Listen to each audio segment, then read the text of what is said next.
zemjanských kostolanoch na Slovensku odkryli masové hroby. Jsme při odkrývaní třetího hrobu.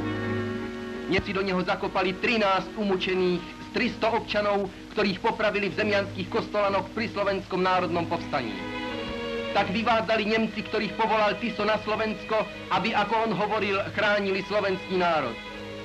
Hroby pri zemjanských kostolanoch jsou jedním z najhroznějších svědectví německé beštiality a tisovské zrady. Na město činu priviedli Johana Falkingera, který se na vraždění zúčastnil. Zatkli ho v Ústí nad Labem, kde pracoval jako mechanik.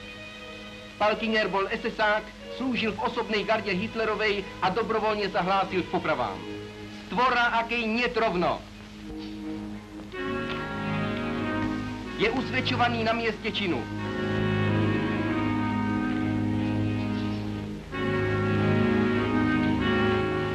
Podívajte se na túto matku, která stojí nad zohavenými mrtvolami a hledá mezi nimi svojho syna. Áno, je to on, jej syn. Koľko slz, koľko utrpení spôsobili Němci zavolaní na Slovensko Tisom, Machom a ostatnými. Večná pamiatka mučeníkom.